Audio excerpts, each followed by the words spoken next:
நாம் தமிழர் கட்சியினுடைய சுற்றுச்சூழல் பாசறை நடத்துகிற உணர்வு எழுச்சி மிக்க இந்த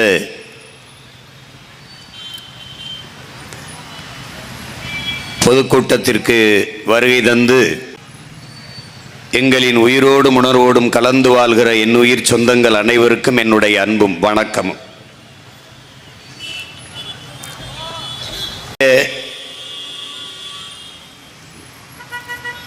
கொடுந்துயரம் என்பதை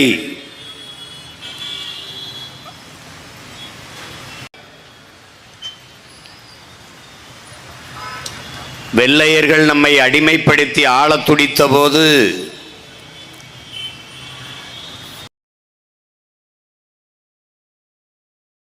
ஒரு பிடி மண்ணை கூட உன்னை தொடவிட மாட்டேன் என்று போராடி உயிர் நீத்த மான மறவர்களின் மக்கள் நாம்.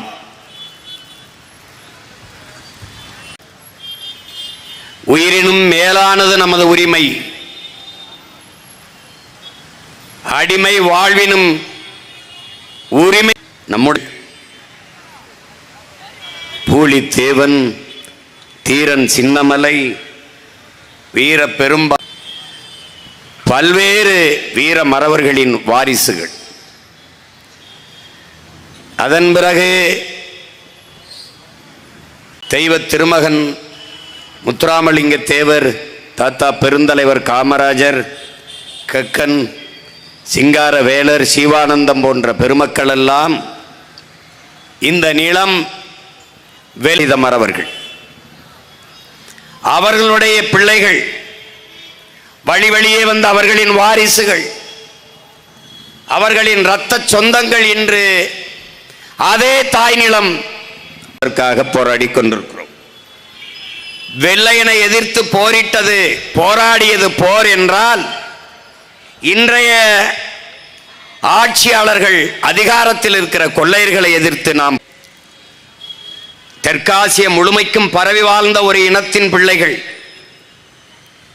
இந்திய துணைக்கண்ட முழுமைக்கும் பரவி வாழ்ந்த இந்த நிலத்தையும் கண்முன்னே பறிகொடுத்துக் கொண்டிருக்கிற பரிதாப நிலைக்கு தள்ளப்பட்டிருக்கிறோம்.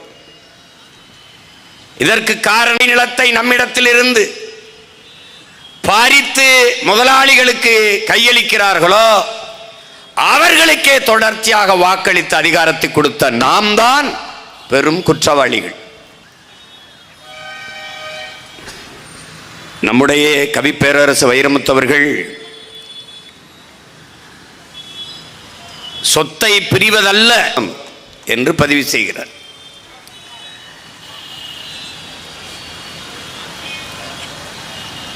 நம்முடைய ஈழத்து பாவேந்தன், மக்களே, உங்கள் தாய் நிலத்தை நீங்கள் பேரன்பு கொண்டு காதலியுங்கள்.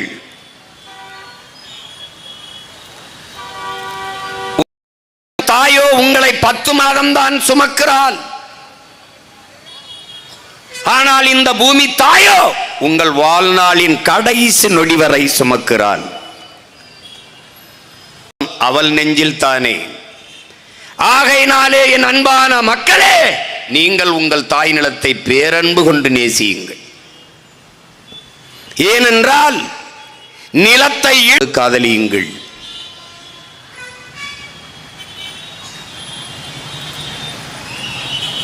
உன் இடத்தினை உறுதி செய்.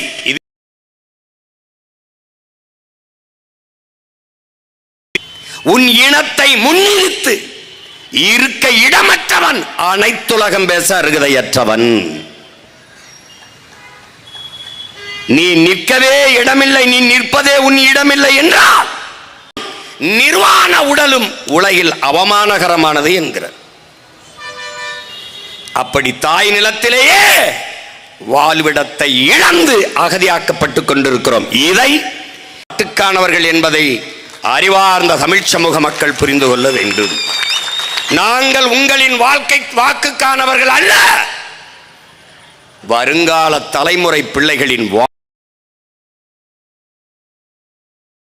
தமிழ் சொந்தங்கள் புரிந்து கொள்ள வேண்டும்.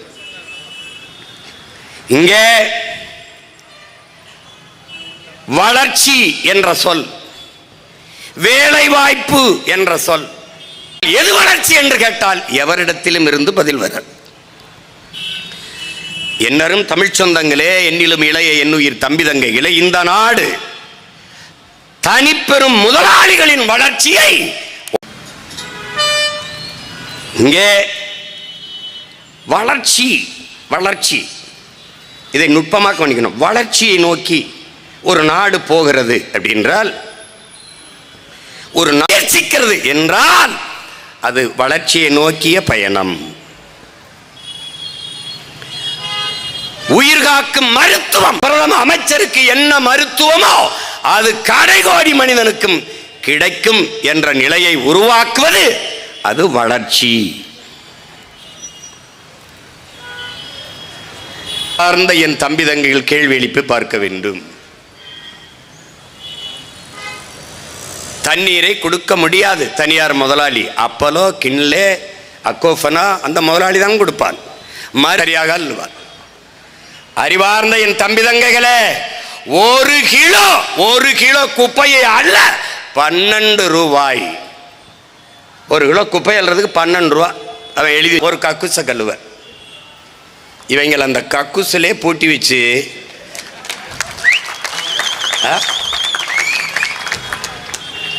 கக்குசு கழுவுறதுல களவாங்கிற பயில்கிட்ட போய் நீ நாட்டு நிதியமைச்சர் அம்மையார் நிர்மலா சீதாராமன் 80 கோடி ஏழைகளுக்கு 5 கிலோ அரிசி 2 கிலோ பருப்பு கொடுத்தோங்கிறாங்க. 80 கோடி ஏழைகள். வளர்ச்சி. தொலைக்காட்சியை நீ திருப்ப முடியாது. தொண்டு நிறுவனங்கள் இந்த குழந்தை பேர் ஒட்டிய வயிறும் பஞ்சடைஞ்ச கண்ணும் வாடிய முகமுமாக குழந்தைகள் சவண்டு துவண்டு விழுவார்கள். ஏன்? உணவில்லை. சில்ட்ரன்ஸ் வெல்ஃபேர் ஃபண்ட் என்று, குழந்தைகள் நல நிதி என்று பல ஆயிரம் கோடியை இந்த உணவு சாப்பிட உங்கள் வருமானத்தில் இருந்து ஒரு 500 ரூபாயை கொடுத்து உதவுங்கள் என்று தனியார் தொண்டு நிறுவனங்கள் கையேந்துறது என்றால் அரசு என்ன செய்து கொண்டிருக்கிறது? அவர்களுக்கே உணவில்லை என்றால் எது வளர்ச்சி? எது வளர்ச்சி? வளர்ச்சி என்றால் எது? எதை நோக்கிய வளர்ச்சி? இரவு உணவில்லாமல் தூங்கச் செல்கிறார்கள் உடன் பிறந்தானே, இது வளர்ச்சி. பசியோடு என் நாட்டு குடிகள் படுக்க செல்ல மாட்டார்கள். பசியோடு என் தேசத்தின் பிள்ளைகள் பச்சிளம் குழந்தைகள் படுக்க செல்ல மாட்டார்கள் என்ற உறுதியை இந்த ஆட்சியாளர்கள் தர முடியுமா? தந்து இருக்கார்களா? பிறகு எது வளர்ச்சி? எது வளர்ச்சி?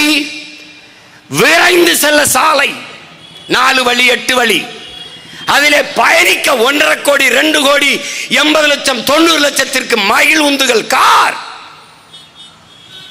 மலையை நொறுக்கி மாளிகை, மலையை கற்களாக்கி சாலை ரோடு, விரைந்து செல்ல விரைந்து செல்ல. சாலையிலே போகும்போது பளபளக்கும் கண்ணாடிகளிலே உயர்ந்த மாளிகைகள், அந்த கட்டடத்திற்கு பின்னே பாவப்பட்ட மக்கள் பட்டினியும் பசியுமாக ஒட்டிய வயிறும் கிழிஞ்ச துணியும் பஞ்சரஞ்ச தலையுமாக பல கோடிக்கணக்கான மக்கள். இவர்கள் சொன்ன காரணம் என்ன? விரைந்து சேலத்திலிருந்து சென்னைக்கு சீக்கிரம் சென்னைக்கு போயிடலாம். சீக்கிரம் சென்னைக்கு போய் சினிமா பாப்பா, சீரியல் பாப்பா, வேற என்ன புடுங்குவ? என்ன புடுங்குவ? பெட்ரோல் செலவு குறையும், சீக்கிரம் போயிடலாம். கார்ல போறவனை பற்றியே கவலைப்படுகிற என் நாடு, கார்ல போறவனுக்கு படவில்லை. அதான் கேள்வி. எது வளர்ச்சி? எது வளர்ச்சி? 5000 ஏக்கரிலே 5369 ஏக்கரிலே ஏர்போர்ட் கட்டுவதல்ல வளர்ச்சி, ஏர்பூட்டி உழுவதுதான் வளர்ச்சி. பசி இல்லாத நாடு. அடிமை இந்தியாவிலே இளைய புரட்சியாளன் பகத்சிங் முன்வைத்த முழக்கம், பாலுக்கு அழாத குழந்தை, கல்விக்கு ஏங்காத மாணவன், வேலைக்கு அலையாத இளைஞன், இதுதான் என் கனவு இந்தியா. அடிமை இந்தியாவிலே அவன் முன்வைத்த முழக்கம் இன்று வரை விடுதலை பெற்று 79 ஆண்டுகளிலே நடந்தது என்ன? இந்த ஆட்சியாளர்கள் சாதித்தது என்ன? என்ன நாட்டிலும் புரட்சி வந்தது இல்லை. எந்த நாட்டிலே நீரும் சோறும் இல்லையோ அந்த நாட்டில் புரட்சி வராமல் விவரம் பார்த்திருக்கா? ஏன்? ஏன்? பொருளாதார வீழ்ச்சி, பசி. ஒரு கிலோ ஆப்பிள் 1000 ரூபாய்னா, பெட்ரோல் லிட்டர் 5000னா எப்படி எங்களை காலி பண்ணுகிறாய்? அதில் வந்தது பாரு. முதல்ல அணுவில் அங்கே இருக்கிறவனை வெளியேற்றுறது, அப்புறம் தஞ்சையில் மீத்தேன் ஈத்தேன் அங்கே இருக்கிறவனை வெளியேற்றுறது, ஓடு எல்லாம் சிப்காடு. யாரு இந்த சிப்காட்டு முதலாளி? எந்த ஒரு புடுங்கி முதலாளி யாருக்கு தெரியும்? தெரியாது. யாருக்கு தெரியும் சொல்லு? உன் Uber Ola 2000 acre 3000 acre 4000 acre என்று விளைநிலங்களை பறித்து கொண்டு வாழ்விடத்தில் இருந்து வெளியேற்றி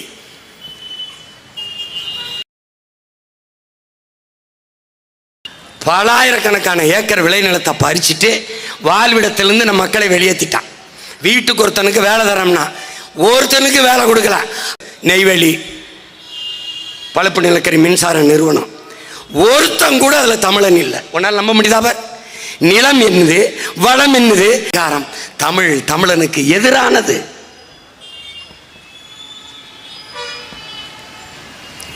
எந்த இடத்துல ஒன்று வச்சிருக்கான் சொல்லு? அங்க என்ன செஞ்சிருக்கணும்? 16 கிலோமீட்டர்ல நம்முடைய பாட்டன் அரசேந்திர சோழன் கட்டிய வீரநாராயண ஏரி இருக்கு. அதை தூர்வார துப்பில்லாத இவர்கள் சைமா கொண்டு. ஒரே ஒரு கேள்வி கேட்கிறேன், ஒரு கேள்வி அண்ணன் கேட்கிறேன். இப்போ பரந்தூர்ல 5000 ஏக்கர்ல ஏர்போர்ட் கட்டிடுறான், திருப்பி விளைநிலம் பத்தல, அந்த ஏர்போர்ட்டை தூத்துட்டு விளைநிலமா லைட் வச்ச இடத்திலே என் மக்களை மறுகுடியேற்றம் செய்ய முடியாது. அப்ப சொந்த நிலத்திலேயே நான் நிலத்தை இழந்து அகதியாக்கப்படுறேன். வளர்ச்சி வளர்ச்சினே சொல்லுவான். என்ன வளர்ச்சி? இப்படி கேட்போம். சிப்காடு தொழிற்சாலை வந்துருதியா? சிப்காடு தொழிற்சாலை மேல்மாவில் கட்டிட்டான். 2500 ஏக்கர் 3000 ஏக்கர் 2000 ஏக்கர் விளைநிலத்தை எடுத்து கொடுத்துட்டான். இப்ப தொழிற்சாலை வந்துருச்சு. தொழிற்சாலையில் என்ன தயாரிப்ப உனக்கு தெரியாது. தொழிற்சாலை வர்ற கழிவை எங்க ஊத்துவ? என் நிலத்துல ஊத்துவ, என் குளத்துல ஊத்துவ, ஏரியில் ஊத்துவ, ஆத்துல ஊத்துவ. அந்த தண்ணியை நான் குடிச்சிட்டு பாத்தியில தண்ணி என்ன நேரத்தில் வருதுன்னு? இதே நெடுவாசல் கதிராமங்கலம், இதே தூத்துக்குடியில ஸ்டெர்லைட் இருந்த இடத்துல தண்ணி மஞ்சள் நிறத்தில் வந்தது. மஞ்சள் நிறத்தில் சோறை ஆக்கினால் எலுமிச்சஞ்சோலை இடுகிற நச்ச ஆலைகள் வெளியிடுகிற புகையை சுவாசித்துக் கொண்டிருக்கிறார். பிறக்கும் போது குழந்தை புற்றுநோயோட பிறக்கிறது என்றால் தாயின் வயிற்றில் இருந்து வரும்போதே நோயோட வருகிறது. இந்த சிப்காட்ல என்னடா தயாரிப்பான்? Polythene, plastic. பிறந்த குழந்தையின் தொப்புள் கொடியிலே பிளாஸ்டிக் துகள்கள். வேணா இருக்கு வலைவெளியில் போட்டு காட்டல, அடுத்த தடவை போட்டு காட்டுறேன். விந்த அணுக்களுக்குள்ளே பிளாஸ்டிக் துகள்கள். நான் சொன்னா பொய் சொல்றேன் மேடம். அந்த பைத்தியக்கார பைய பேசும்போது புரியாது, நான் போதிக்கும் போது உனக்கு புரியாது, பாதிக்கும் போதுதான் நான் சொல்றதும் உனக்கு புரியும். பிளாஸ்டிக் தயாரிப்பான். அந்த கழிவை கொண்டு நம்ம ஆற்றுல ஊற்றுவான், கிணத்துல ஊற்றுவான், குளத்துல ஊற்றுவான், குழியை தோண்டி ஆழ்குழாய் கிணறுக்குள்ள பூமிக்குள்ள ஊற்றிட்டு போயிடுவான். நிலம் நஞ்சாயிரம், நீர் நஞ்சாயிரம். இந்த ஆலை கழிவு, பாலாறு தண்ணி, காவிரி தண்ணி திறக்கும் போதெல்லாம் தண்ணி வருதா, நுரை வருதா? இங்க இருக்கிற அமைச்சர்கிட்ட கேட்கறதுக்கு மக்கள் நிறைய சோப் போட்டு குளிச்சு விடுறாங்கன்ட்டான். இந்த மாதிரி அறிவாளிகளுக்கு ஓட்டு போட்ட கூட்டமே தேடி பார்த்து ஓட்டு போடுறீங்கள நீங்க? இவங்கள எப்படி?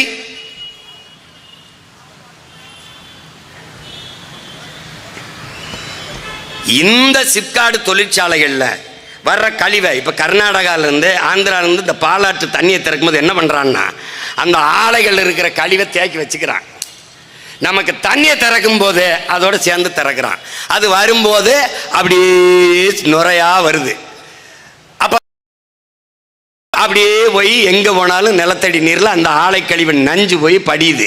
அதுல விளையிறது நஞ்சா விளையும். அதை சாப்பிட்டா நீ விஷத்தை சாப்பிட்றியா உணவை சாப்பிட்றியா யோசிச்சுக்க. இந்த கரை தண்ணி குடிக்கிறியா விஷத்தை குடிக்கிறியா? இப்ப இந்த ஆலை தண்ணி எங்க ஊத்துவான்? அங்கதான் ஊத்துவான். போய் பாடுறா நொய்யலார என்ன பாடுபடுத்தி வச்சிருக்கான்னு போடுற, போய் பாடுறா. திரும்ப திரும்ப நான் சொல்றேன், இன்னொரு முறை இங்க பாரு, உதயசூரிய ரெட்டலை, உதயசூரிய ரெட்டலை, உதயசூரிய ரெட்டலை, உதயசூரிய ரெட்டலை, அரை அங்குலம் கூட இந்த நாடு புரிஞ்சுக்க. தம்பி அங்க மதுரையில் எல்லா ஊர்லயும் டிஃபன் பாக்ஸ் கொடுக்குறான். நான் DMK tiffin box, tiffin box. என் தம்பி ஒருத்த கேட்டான், டிஃபன் இங்க இருக்கு தம்பி, நீ ஏர்போர்ட் கட்டி பறப்பா தம்பி, கொஞ்சம் போவா தம்பி. அந்த பறக்கும் போது பறந்து போகும்போது வயிற்றுல பசிக்கும் தம்பி. சந்திராயனை அனுப்புகிறோம், சந்திர மண்டலத்துக்கு சந்திராயனை அனுப்புங்க ஐயா. சயின்டிஸ்ட் ஐயா உங்களுக்கு சாப்பாடு எங்க சம்சாரிதான் ஐயா அனுப்பணும்யா. விண்வெளிக்கு விண்கலத்தை ஏறினார்கள். ஸ்ரீஹரி கோட்டாவில் இருந்து விண்ணை நோக்கி விரைந்து பாய்ந்தது விண்கலம். விஞ்ஞானிக்கு சோறு எங்க அப்பா விவசாயி தான் ஊத்தணும் ராஜா. சாப்ட்வேர் இண்டஸ்ட்ரியில நம்பினவெல்லாம், மறுபடியும் சொல்றேன், சாப்ட்வேர் இண்டஸ்ட்ரியில வேலைனாலும் சாப்பிட்டு போய் தான் வேலை செய்யணும். என்ன பண்ணுவ? இந்த வர்றா இந்த மகன்கிட்ட தான் வரணும் வேலைக்கு, வழியே கிடையாது நீ. அப்ப இந்த தொழிற்சாலையை வச்சு என்ன பண்ணுவ? இந்த சிப்கார்டு தொழிற்சாலை, சாம்சங் தொழிற்சாலை, ஹொண்டாய் தொழிற்சாலை, நோக்கியா தொழிற்சாலை, என்ன கிடைக்குது? வேலை. வேலைக்கு என்ன தம்பி? பணத்தை சேமிப்ப, லட்ச லட்சமா கோடி கோடியா சேமிப்ப, வங்கியில போட்டு வைப்ப, வங்கி வட்டிக்காது. அதை நிலத்தில் இருந்துதான் விளைய வைக்கணும். இந்த அடிப்படை அறிவு உனக்கு இருக்கணும்.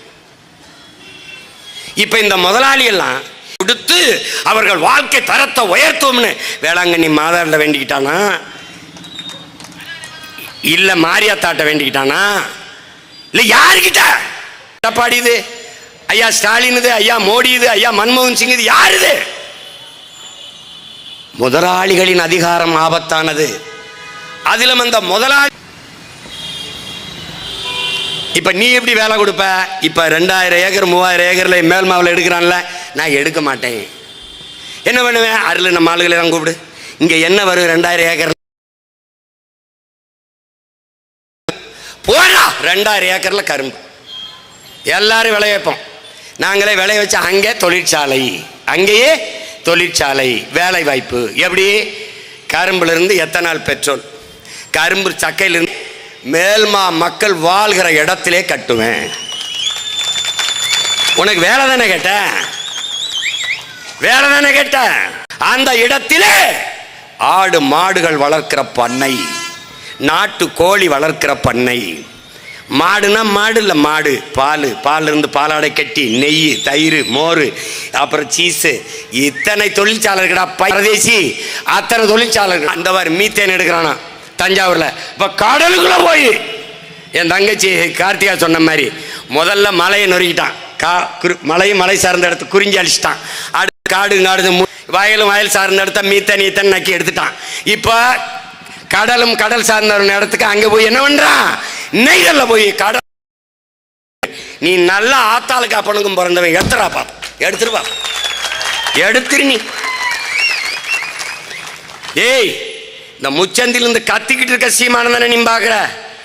இந்த இங்க பாரு, 36 லட்சம் 2 மடங்காங்கி 72 லட்சமா ஆச்சு. நீ செத்தாயிடா, நீ செத்தா, நீ நகரவே முடியாது. என்னை கேட்காம நீ கால் எடுத்துக்க முடியாது. நீ கையெழுத்து போடலாமான்னு என்னை பார்க்கணும். அந்த நிலையை நான் உருவாக்குவேன். அதுக்கு தேவை வேலை செஞ்சுக்கிட்டு இருக்கேன். என் மக்களுக்கு ஒன்னே ஒண்ணு தாண்டா, கடைசியா கற்பனை சாமி என்னை காப்பாத்துன்னு. பிரபாகர்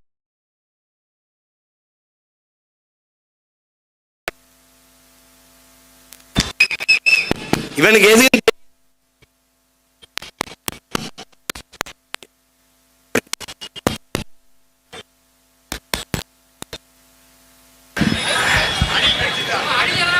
அணிலா? அது பாவம், அது பாவம்.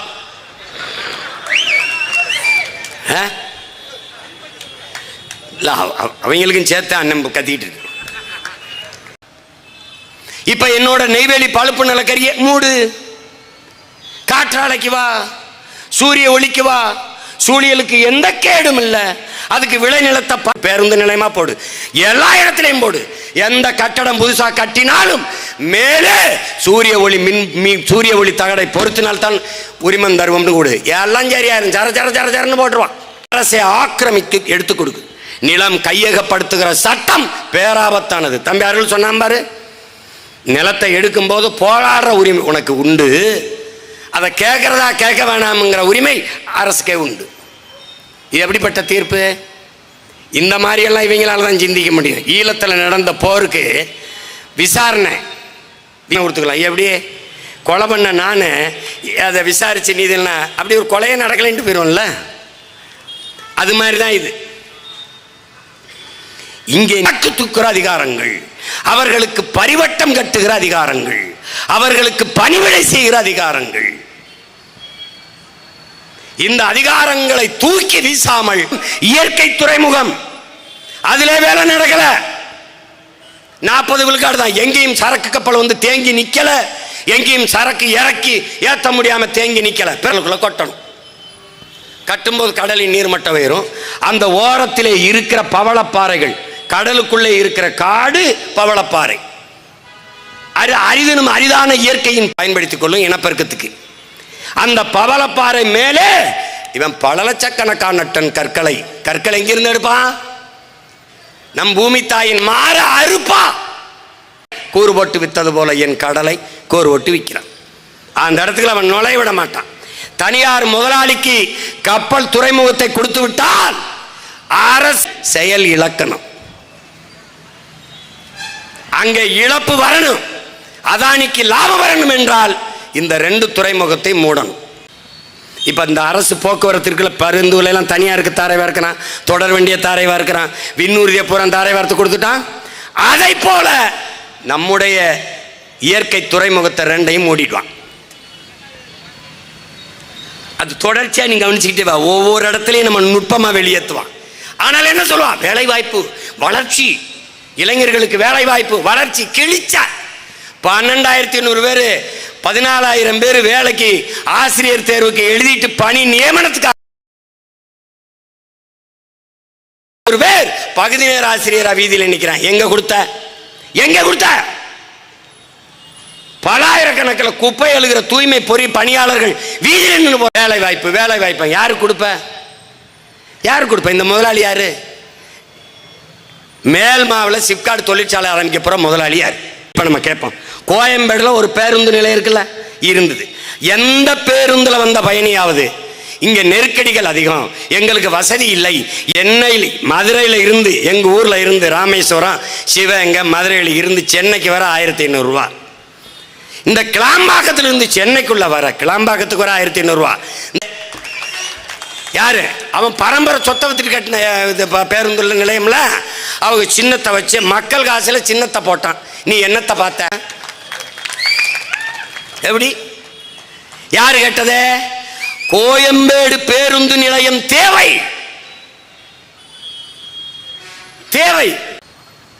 ஆனால் பரந்தூரிலே 5,369 ஏக்கர்ல விண்ணூர்தி நிலையம் என்பது பேராசை. எழுப்புகிற கேள்விக்கு நீ பதில் சொல்லணும். மீனம்பாக்கம் விண்ணூர்தி நிலையத்தில் இந்த நாட்டில் இருக்கிற எந்த தலைவனை விட அதிகமாக பறக்கிறது நான் தான். ஏன்? தினங்கூட்டம். மதுரைக்கு போவேன், கோயம்புத்தூருக்கு போவேன், திருச்சிக்கு போவேன், தூத்துக்குடி போவேன், போயிட்டே இருக்கேன். இவங்கெல்லாம் சொந்த விமானம்ல வச்சு போவான். ஆனால் நான் ஒரு தடவை இங்கே வசதி பத்தலை அப்படின்னு சொல்லலையே. இந்த நமக்கு இந்த விண்ணூர்தி நிலையத்தை பெருசா கட்டு அப்படின்னு நான் சொல்லலையே. ஒரு கேள்வி உங்களுக்கு எழுப்புறேன். கோயம்பேடு பேருந்து நிலையத்துக்கு இடத்த கொடுத்தது யாரு? மக்கள். மீனம்பாக்க விண்ணூர்தி நிலையத்துக்கு 1,301 ஏக்கர் நிலத்தை கொடுத்தது யாரு? அடி தாங்கல அவனுக்கு. இரு. இந்த மீனம்பாக்கம் இன்னொரு நிலையத்துக்கு 1301 ஏக்கரை கொடுத்தவன் யாரு? என் மக்கள் தான். சேலத்தில் இருந்து சென்னைக்கு 4 வழிச்சாலைக்கு இடத்தை கொடுத்தது யார்? நிலத்தை கொடுத்தது யார்? வீட்டை இடிக்க, கடையை இடிக்க அனுமதிச்சவன் யார்? என் மக்கள் தான். ஏன் தேவை? தேவை. ஆனால் மகராசனா கிடா வெட்டி பொங்க வலிக்கிறான், தேங்காய் உடைக்கிறான். அதை விட்டுட்டு மலையை 2ஆ அறுக்கிறது, காடை பூரா அழிக்கிறது, விளைநிலங்கிற பூரா பறிக்கிறது, ரோடை போட்டு என்ன பண்றது? என்னை ஜெயிலில் தூக்கி போட்டாப்ல. அங்கே நீதிபதி என்னை பார்த்தோன்னே சரி போங்க நீங்கன்னு விட்டாப்ல. அதுக்கு கத்துனாங்க பாருங்க, அவரை விட்டுட்டாங்க ஆபு அப்படின்னு. அன்னைக்கு சொன்னேன், நீ கல் தான் உண்டலாம், ஒரு வேலை மயிரும் கிடையாது, தேர்தலாவது கீராது, போடுறா கூட அறத்தடே பாடுறா, பாடுறா இங்கேயே படுத்துக்கடா வேடா. ஆமாம்மா, ஒருத்தன் டீ விற்கிறான், ஒருத்தன் சாராயம் விற்கிறான். இவங்களை சமாளிக்க பெரும்பாடாக இருக்குது.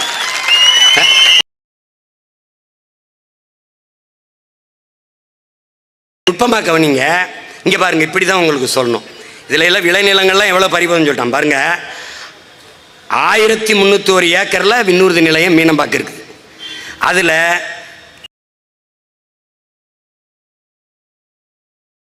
ஒரு ஆண்டுக்கு அதில் 428 விண்ணூர்தி பறக்குது, ஒரு நாளைக்கு பறந்து போகுது இறங்கி. இதில் எந்த இடையூறும் இல்லை. இப்போ என் தம்பிக்கு மேன்னு சொன்ன மாதிரி அங்கேயே இடம் இருக்குது, விரிவாக்கம் இருக்குது. கோயம்புத்தூரை பண்ணியாச்சு எல்லாம், அதான் கொஞ்சம் கொஞ்சம் விரிவாக்கம் பண்ணாலே போதும். இங்கே 5000 ஏக்கரை பறிக்க வேண்டியதில்லை. அப்படியே நீ தனியாக பன்னாட்டுக்கு பறக்கணும்னா நீ சொல்லியிருக்கிய 1900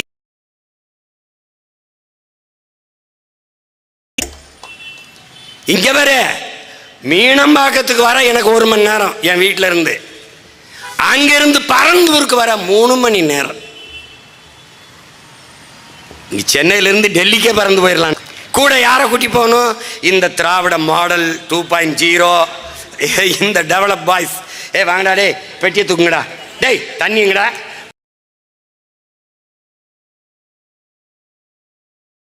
அங்கே நியூயார்க்கில் லாகுவார்டியாங்கிறதுல 680 ஏக்கரில் தான் ஏர்போர்ட்டு. 680 ஏக்கரில். இதை நல்லா கவனிங்க. சென்னையில் இருக்கிற வினிச்சி போய் இறங்குறான். 967 விண்ணூர்தி பறந்து இறங்கி போகுது.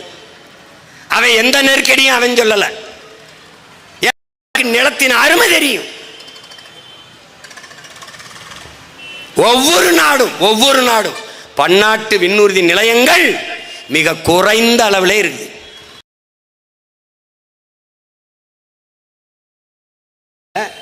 ரீகன் நேஷனல் விண்ணூர்தி நிலையம்னு இருக்கு. அதில் 861 ஏக்கரில் தான் அந்த விண்ணூர்தி நிலையம் இருக்கு. 860. அதில் 812 விமானங்கள் விண்ணூர்திகள் இறங்கி ஏறி பறந்துருது, ஒரு இடையூறும் இல்லை. ஜப்பானில் புகோ அங்கே 2,68,00,000 பேர் பயணிக்கிறான், எந்த இடையூறும் இல்லை. 500 விண்ணூர்தி வானூர்தி ஏறி இறங்கி பறந்துருது, ஒன்றும் கிடையாதுங்க. ஆனால் விண்ணூர்தி நிலையம் பரந்தூரில் கட்டட்டும். 20,000 கோடி முதலீடுங்கிறாங்க.